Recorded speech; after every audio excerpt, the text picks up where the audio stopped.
Olá pessoal, quero saudar a cada um de vocês com a paz maravilhosa que nós encontramos em nosso Senhor Jesus Cristo. Sim, quero saudar cada um de vocês com essa graça, com essa paz que somente através dele, Jesus, nós podemos experimentar. E continuo dizendo, é uma grande alegria a gente poder compartilhar alguns tópicos que Deus tem assim falado ao meu coração, e eu desejo muito transmitir e passar isso adiante, até porque aquela história do sujeito que ganha uma bola, brincar com uma bola sozinho é uma coisa, agora quando você reúne os amigos e brinca de bola com os amigos, os guris vão entender essa linguagem, é muito melhor.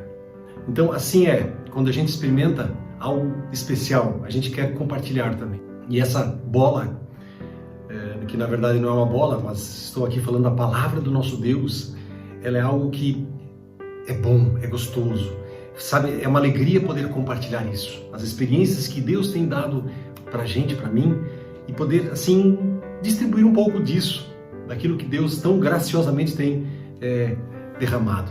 Então é por isso que nós estamos aqui, e hoje nós vamos continuar lendo, estudando, meditando um pouquinho no livro de Gênesis, capítulo do número 37. Mas antes, como sempre, convido você a fechar os seus olhos, a nós elevarmos os nossos pensamentos àquele que realmente tem todo o poder. Pai querido, estamos aqui diante da Tua poderosa presença, Pai, em nome de Jesus, para clamar e pedir para que Tu mesmo, Senhor, venhas e te faças bem presente, para que, ó Deus, esse momento aqui, Senhor, seja um momento em que o nome do Teu amado Filho Jesus seja exaltado, glorificado, honrado, magnificado. Sim, Pai. Permita, ó Deus, que cada palavra que vier a ser dita aqui, Senhor, seja dirigida, guiada pelo Teu Espírito Santo, para que honra e glória seja dada ao nome, que é nome sobre todo nome, Pai. Nome diante do qual todo joelho um dia vai ter que se dobrar, querendo ou não querendo. Mas nós queremos fazê-lo agora já, Pai, porque reconhecemos que Tu és soberano, Deus, poderoso, excelso, Senhor e Criador de tudo que existe, de tudo que há.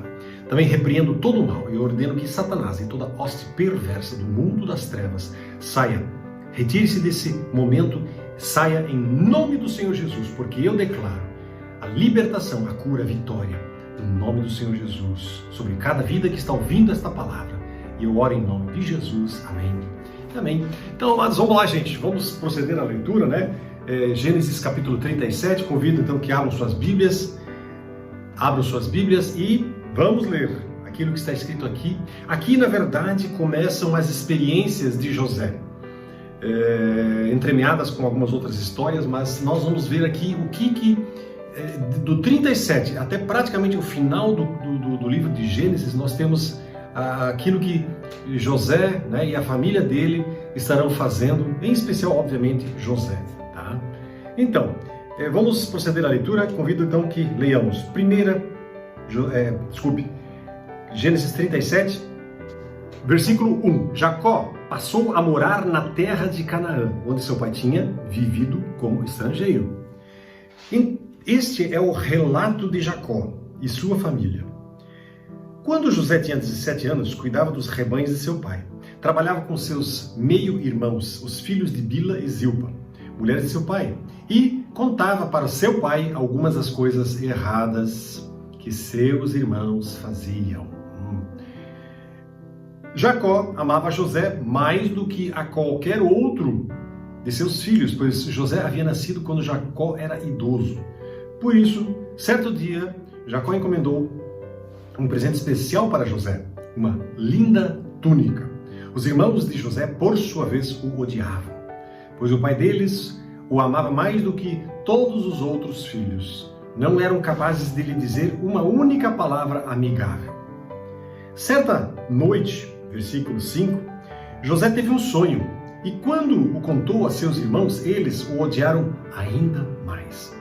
Ouçam este sonho que tive, disse ele. Estávamos no campo, amarrando feixes de trigo. De repente meu feixe se levantou e ficou em pé, e seus feixes se juntaram ao redor do meu e se curvaram diante dele. Seus irmãos responderam: Você imagina que será nosso rei, é? Pensa mesmo que vai nos governar? e o odiaram ainda mais por causa do seu sonho e da maneira como ele os contava. Pouco tempo depois, José teve outro sonho e mais uma vez contou-o a seus irmãos. Ouçam, tive outro sonho, disse ele. Agora, olha só o que ele diz. O sol e a lua e 11 estrelas se curvavam diante de mim. Dessa vez, contou o sonho não apenas aos irmãos, mas também ao pai, que o repreendeu, dizendo: que sonho é esse, guri? Esse guri não está na Bíblia, não. Mas esse acréscimo. Que sonho é esse? Por acaso eu, sua mãe e seus irmãos viremos e nos curvaremos até ao chão diante de você? Os irmãos de José ficaram com inveja dele, né? Mas seu pai se perguntou qual seria o significado dos sonhos. Até o versículo 11, vamos dar uma olhadinha em alguns aspectos aqui. Bom, então José era filho de Raquel e era o predileto do seu pai, Jacó. E por causa disso, né? E também por causa de outros motivos, dos sonhos aqui, isso aí realmente criou uma situação muito traumática nessa família. Essa família vivencia um trauma de relacionamento muito forte. De um lado, né, Jacó, no caso, reagia de uma maneira muito forte ao comportamento imoral dos seus outros filhos, ou seja, dos irmãos de José. E José, aproveitando-se disso, também denunciava os seus irmãos ao pai. A gente não sabe, a Bíblia não explica com clareza se José se ofereceu ou se o próprio Jacó foi lá e, né, chamou José e disse: vai lá e espia os caras. Mas enfim, ele trazia os relatos das coisas que os seus filhos, os outros filhos, aprontavam. E para piorar ainda mais a situação, né, o que Jacó fez? Ele deu uma túnica colorida para o seu filho, né, José. Era uma túnica longa, com mangas esvoaçantes. Os tradutores aqui em alguns lugares eles fazem alguns equívocos, tá certo? Por causa da Septuaginta, mas na verdade, literalmente aqui fala de uma túnica de extremidades, isto é, era uma túnica que tinha um comprimento que atingia os pés e também as mãos, ou seja, era uma túnica longa. Naquela época, a túnica habitual, costumeira, era sem mangas e descia somente até nos joelhos. Tá certo? Essa não, essa era muito mais comprida. E era um presente que indicava uma distinção de que Jacó estava dizendo assim mais ou menos como que José é muito importante para mim, né? E é claro que aqui a gente não consegue entender bem ao certo o que acontecia, né?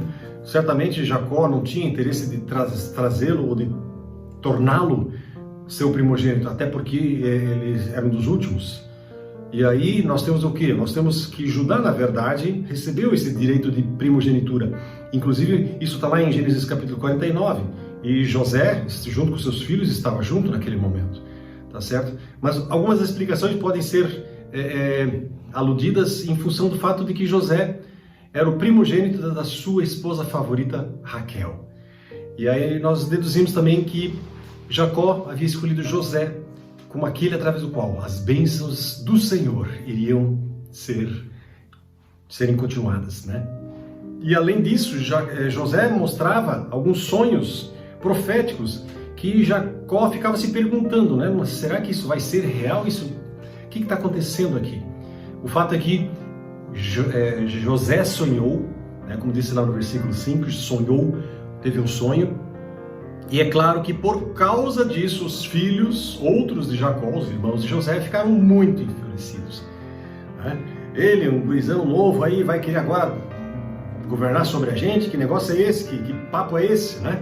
Isso aí levantou inveja, levantou desejo de retaliação, levantou desejo, inclusive, de morte, de assassinar. Tanto é que nós veremos, né, mais tarde que alguns desejam, na verdade, matar o José, numa situação em que ele aparece, tá certo?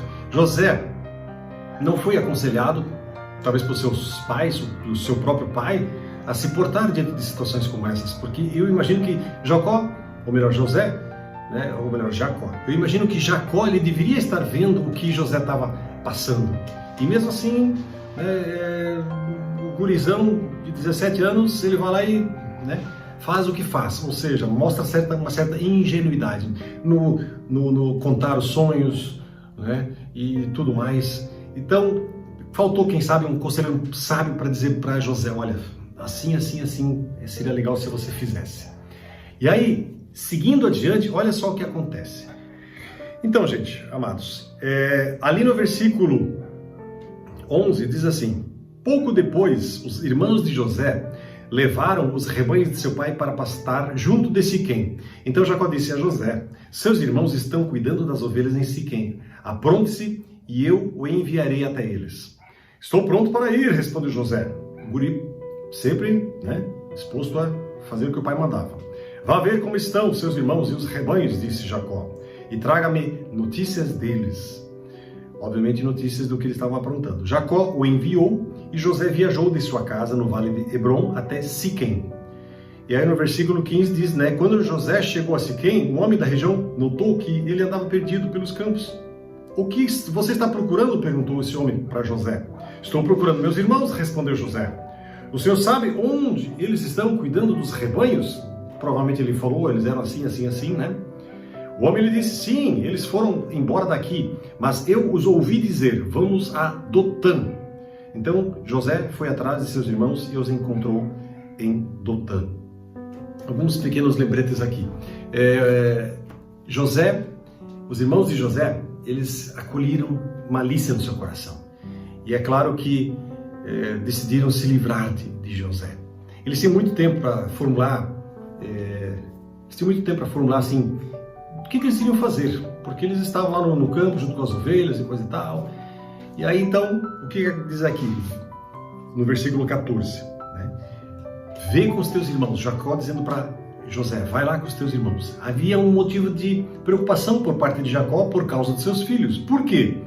Os guris estavam, a gurizada, nem guri, já eram senhores, eles estavam na região de Siquém. E lembra o que aconteceu em Siquém, das matanças lá? E obviamente por causa disso, o nome de Jacó e toda a sua família não eram bem vistos naquela região. Poderia ser que eventualmente aqueles homens da região viessem a retalhar os filhos de Jacó. Esse nome então, como diz literalmente, passou a cheirar mal entre os moradores daquela terra. E aí eles foram para o norte mais ainda. Hebrom é a cidade onde Jacó mora, fica mais ao sul. Siquém fica um pouquinho mais para cima, ao norte. E aí eles foram à procura de outros rebanhos. E aí eles tiveram que ir para Dotã. Dotã fica mais ou menos 20 quilômetros para cima, ainda mais ao norte. Tá certo? E aí, no versículo 18, diz assim, quando os irmãos de José ouviram e reconheceram de longe, antes que ele se aproximasse, planejaram uma forma de matá-lo. Lá vem o sonhador, disseram uns aos outros. Vamos matá-lo e jogá-lo em uma dessas cisternas. Diremos a nosso pai, um animal selvagem o devorou. Então veremos do que será dos seus sonhos. E aí no versículo 21, mas quando Rúben ouviu o plano, tratou de livrar José. Não o matemos, disse ele. Por que derramar sangue? Joguem-no nessa cisterna vazia, aqui no deserto, e não toquemos nele. Rúben planejava resgatar José e levá-lo de volta para o seu pai. E aí no versículo 23 diz assim, assim quando José chegou, os irmãos lhe arrancaram a linda túnica que ele estava usando, o agarraram e o jogaram na cisterna vazia, ou seja, sem água, e mais tarde, quando se sentaram para comer, viram de longe uma caravana de camelos vindo em sua direção. Era um grupo de negociantes ismaelitas que transportavam especiarias, bálsamo, mirra de Gileade para o Egito. Algumas questões, vamos só terminar de ler aqui para fechar o entendimento dessa ideia. Judá disse a seus irmãos, o que ganharemos se matarmos o nosso irmão e encobrirmos o crime? Em vez de matá-lo, vamos vendê-lo aos negociantes ismaelitas? Afinal, ele é nosso irmão, sangue é nosso sangue. Seus irmãos concordaram. E aí no versículo 28, então, quando os ismaelitas, que eram negociantes midianitas, se aproximaram, os irmãos de José o tiraram da cisterna e o venderam para eles por 20 peças de prata. E os negociantes o levaram para o Egito. Aqui então, só para a gente pegar algumas ideias importantes. Como nós vimos, Dotã ficava mais bem para o norte. E aí os irmãos, quando viram o seu irmão José chegando, planejaram obviamente matá-lo. Vamos jogar ele numa dessas cisternas, ou em algumas traduções fala de covas, né? Lá no versículo 20. Cisternas eram artificialmente preparadas, eram buracos no chão.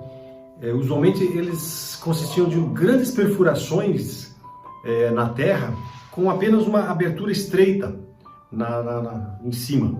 E em muitas partes das redondezas, a água ela fica justamente abaixo da superfície da terra. E aquelas cisternas arredondadas, elas tinham um bom suprimento de água para dar para os seus rebanhos. Mas é claro, aquela cisterna especificamente estava vazia. E aí Rúben convenceu seus irmãos de não matar, e sim de jogar o José dentro da cisterna, esperando obviamente retirá-lo mais tarde para poder levá-lo, quem sabe, de volta. E ele, a Bíblia não mostra que ele tinha intenções de matá-lo, pelo contrário. Ele foi sincero, provavelmente, nessa sua colocação. E Judá, no versículo 26, convence os irmãos que melhor seria pegar o rapaz lá da cisterna e vendê-lo para uma caravana que estava passando ali no caminho do Egito. E Rúben tinha planejado, quem sabe, levar o rapaz de volta para casa. E é claro, e Judá, por sua vez, planejou salvá-lo de morrer de fome ali naquela. Então, ele teve dois, entre aspas, aliados, né? E no desenrolar dos fatos, o que acontece é que a caravana de ismaelitas ou midianitas leva, né, José junto. A palavra traduzida como midianitas, no versículo 26, é uma palavra que no original não é midianita, né? É uma outra palavra bem diferente. Então, isso aqui eu digo por quê? Porque muitos teólogos usam esses versículos aqui, em especial o 25, 26, o 28 e esse 36, dizendo assim, não, mas espera aí, uma hora é ismaelita, outra hora é midianita, outra hora é não sei o quê, que negócio é esse? Né? Afinal de contas, de quem que nós estamos falando aqui? Que são povos diferentes, tá certo? Mas o que os teólogos afirmam é o seguinte: todos esses três grupos, né, de pessoas aqui, eles descendiam, né, tanto os ismaelitas, os midianitas e também esse povo do qual fala do verso 36. Eles descendiam de Abraão e, claro, eles tinham uma mesma ocupação. Qual que era a ocupação deles? Eles eram negociantes, eles vendiam coisas, compravam coisas, tá certo? E é possível que havia, quem sabe, componentes de cada uma dessas tribos nessa caravana. Ou seja, quem sabe os irmãos de José venderam para os ismaelitas venderam para os midianitas, e quem sabe depois esses venderam José para Potifar. Ou seja, José se torna escravo em alguma família do Egito. Algumas das coisas que nós podemos aprender com essa pequena passagem: Deus, ele escreve a sua história, e ele quer depender da gente para escrever a sua história. Tudo o que estava acontecendo com José tinha um propósito, nada daquilo era por acaso. Deus sabia muito bem o que estava acontecendo, e ele sabia por o que José estaria passando. É claro que José teve momentos de muita luta, quem sabe de se perguntar, meu Deus, e agora? Que negócio é esse? Né? A gente vai ver isso mais adiante. O que eu vou fazer agora? Né? Que vai ser de mim? Nada acontece por acaso. A primeira grande lição que Deus quer nos ensinar: nada na sua vida acontece por acaso. Mas a Bíblia do Senhor, a palavra do Senhor nos diz o seguinte: reconhece o Senhor em todos os teus caminhos e Ele endireitará as tuas veredas. Se você parar de reclamar por situações difíceis e problemáticas na sua vida, se você parar de ficar xingando, reclamando e murmurando, mas pelo contrário, você reconhecer o Senhor nos seus caminhos, não importa se os caminhos são difíceis, pesados, tortuosos, não importa. Se você o reconhecer, Deus virá com graça e poder, com muita majestade, com muita provisão, com muita providência. Ele virá.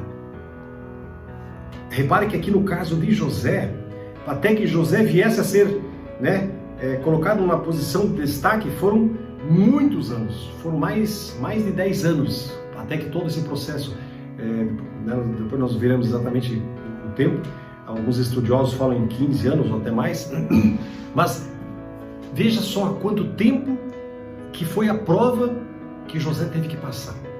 Então, meu amado, não se preocupe se o tempo da prova está durando, mas apenas e tão somente olhe para o Senhor, porque o Senhor tem providência, o Senhor tem provisão para a sua vida, para tudo aquilo que você precisa. E nunca te esqueças, nada do que acontece é por acaso. Deus tem propósitos. Se eu e você reconhecermos que Deus está nisso tudo, Deus nos levará a um lugar de paz, de alegria, um lugar de vitória, que é o lugar que o Senhor quer te conduzir. Na verdade, tudo isso acontece para que eu e você possamos estar no lugar da vitória. Amém? Vamos orar, gente. Como é gostoso, né? Poder ouvir essa palavra poderosa. Deus tem algo maravilhoso reservado para mim e para você. Pai querido, no nome do Senhor Jesus, eu clamo e peço, vem com tua graça e tua alegria e manifesta o teu poder sobre cada vida que está ouvindo esta palavra. Derrama o teu fogo, a tua glória, a tua presença, para que o nome de Jesus seja exaltado, honrado, glorificado em cada detalhe de tudo aquilo que acontece na nossa vida. Permita, Deus, que possamos te reconhecer em cada caminho da nossa vida, porque assim, Senhor, nós sabemos e temos a convicção no coração de que Tu vais endireitar todas as nossas veredas, todos os nossos caminhos serão aplainados pelo poder da Tua presença, pelo poder da Tua palavra. Pai, ensina-nos a olhar para Ti, Senhor, e a Ti somente, porque Tu somente tens graça, poder e alegria para derramar sobre os nossos corações. Assim oramos e agradecemos em nome do Senhor Jesus. Amém e amém. Que Deus abençoe vocês. Fiquem na poderosa paz do Senhor Jesus. Amém.